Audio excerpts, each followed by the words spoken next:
আজকে রান্না হচ্ছে ফুলকপি, বেগুন আর টমেটো দিয়ে ঝোল। এটাই হওয়ার কথা ছিল সকাল থেকে, সেই মতোই বাকি প্রস্তুতি চলছিল, কাজে চলছিল, সেই মতোই কাজ হয়েছে। তো হঠাৎ করে দুই ভদ্রমহিলা মাছ ধরেন, যারা দুই মা, তারা এসেছেন। তাদের কাছ থেকে শিঙি মাছ কিনলাম, মাছগুলো ভাজা আছে। এই যে, তো লোক ফুলকপির সঙ্গে রুই মাছ খায়, কাতলা মাছ খায়, ইলিশ মাছ খায়। তো আমি না হয় একটু শিঙি মাছই খেলাম কথা বিরুদ্ধ দিয়ে। তো মশলাটা কষে নিচ্ছি, কষে ফুলকপি আলু ভাজাই ছিল, দিয়ে দিয়েছি। প্রথার বিরুদ্ধে গিয়ে একটুখানি নয় নতুন একটা তরকারি করেই দেখি। তো ইতিপূর্বে শিঙি মাছ তো আমরা আলাদা করে ঝোল করে খাই, অথবা পেঁপে কাঁচকলার সঙ্গে একটা ডবকা ঝোল বলে, আমাদের স্থানীয় এলাকায় বলে ডবকা খাওয়া, এই ডবকা ঝোল খাই।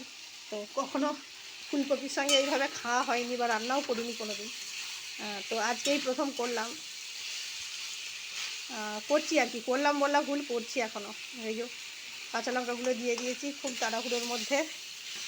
আমি তো কাঁচা লঙ্কারই তরকারি করি, শুকনো লঙ্কা খুব একটা খাই না। কাঁচা লঙ্কা কখনোই তেলের প্রথমে দিয়ে দিলে কি হয়, কাঁচা লঙ্কাটা পুড়ে যায়, পুড়ে গিয়ে কাঁচা লঙ্কার যে গুণাগুণগুলো অনেকটাই নষ্ট হয়ে যায়। তাই কাঁচা লঙ্কাটা শেষের দিকে সবজির সঙ্গে দিতে হয়। অনেকেই কাঁচা লঙ্কা ফোড়নের সময় দেন, ফোড়নের সময় কাঁচা লঙ্কাটা না দেওয়াই বিদ্ধ। কেননা কাঁচা লঙ্কা দিলে কাঁচা লঙ্কার সবুজ অংশটুকু চলে যায়, বা কাঁচা লঙ্কার যে সুবাস, সেই সুবাসটাও নষ্ট হয়ে যায়। কাঁচা লঙ্কাতে প্রচুর পরিমাণে ভিটামিন সি থাকে, অন্যান্য তো উপাদান তো আছেই, সমস্ত কিছু আমার এই মুহূর্তে মনে নেই, থাকে। তো যাই হোক, মশলাটা কষাকষি চলছে, একদম সুন্দর করে মশলা কষাকষি। কার কার ভালো লাগে বলবেন ফুলকপির তরকারি, কেন এই সিজন ভোর ফুলকপির তরকারি ভীষণ ভালো লাগে। যতদিন ফুলকপি পাওয়া যায় মোটামুটি ফুলকপি কেনার চেষ্টা করি, বা ফুলকপি খাই, রান্না করি এরকমটা। তো পুরোপুরি কষা হয়ে গেছে ফুলকপিটা, তো আমি জল ঢেলে দিলাম ফুলকপির মধ্যে। ফুলকপির মধ্যে জল দিয়ে দিচ্ছি। ফুলকপি এখন বাজারে অনেকটাই কম দাম ছিল, কিন্তু গতকাল থেকে একটু দামটা বেশি, যেহেতু রাসযাত্রা আছে, রাসযাত্রায় মানুষের একটু নিরামিষ খাবারের দিকে ঝোঁক বেশি থাকে। তো সেক্ষেত্রে বাজারে একটু সবজির দাম বাড়ে। এই মুহূর্তে ফুলকপির দাম একটু বেশি।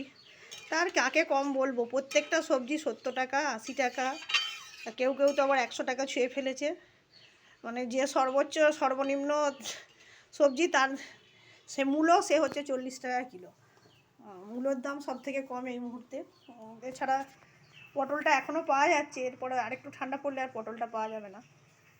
যাই হোক, মূলোও কিনেছিলাম, মূলোর তরকারি আগে অলরেডি করে ফেলেছি। ভাজা ভাজা মতো একটা তরকারি অলরেডি হয়ে গেছে, সেই তরকারিটা তুলেও দিয়েছি। এখন এই মুহূর্তে শুধু বলক আসার জন্য অপেক্ষা করব। দেখুন ফুচফুচ করছে, ফুটফুট করছে, এর মধ্যেই বলক আসবে। বলক এলেই আমি মাছগুলো দিয়ে দেব, দিয়ে আমি আজকে বানাবো একদম নতুন তরকারি, শিঙি মাছ ফুলকপি দিয়ে ঝোল। ইতিপূর্বে কেউ যদি খেয়ে থাকেন জানাবেন আমাকে বিষয়টা। আর যদি ভিডিওটা ভালো লাগে তাহলে লাইক কমেন্ট করবেন এবং শেয়ার করে পাশে থাকবেন, এতটুকুই বলার। সকলে ভালো থাকুন, সুস্থ থাকুন। এবার মোটামুটি বলক এসে গেছে, বলকটা আসছে, একটু একটু ফুটলেই দিতে হয়। কেন এই মুহূর্তে দিয়ে দিলে কি হয়, ওই সহজেই মাছের মধ্যে ঝোলটা ঢোকে না। তো আর একটু পরে আমি দেব। তো এই মুহূর্তে যেটা মিস করে গেছি, ওতে লবণ দেওয়া হয়নি গো, লবণটাও মিস করে গেছি। লবণটা একটু দিয়ে দিই, লবণ দিয়ে দিলাম একটু, হাতে করেই দিলাম, চামচটা খুঁজে পাচ্ছি না, চামচটা যেহেতু নামিয়ে দিয়েছি। অলরেডি বলক এসে গেছে, ঝোলটা দেখতে খারাপ হয়নি, মোটামুটি হয়েছে আর কি। যার যার ভালো লাগবে, অনেকে অনেক লাল টকটকে ঝোল পছন্দ করেন, যেহেতু কাঁচা লঙ্কার তরকারি কখনোই টকটকে লাল হবে না। শুকনো লঙ্কা বা লঙ্কা বাটা দিয়ে রান্না করলে সেইটা হয়, কিন্তু আমি তো সেটা করি না, কাঁচা লঙ্কা দিয়েই রান্না করি, কাঁচা লঙ্কায় প্রেফার করি।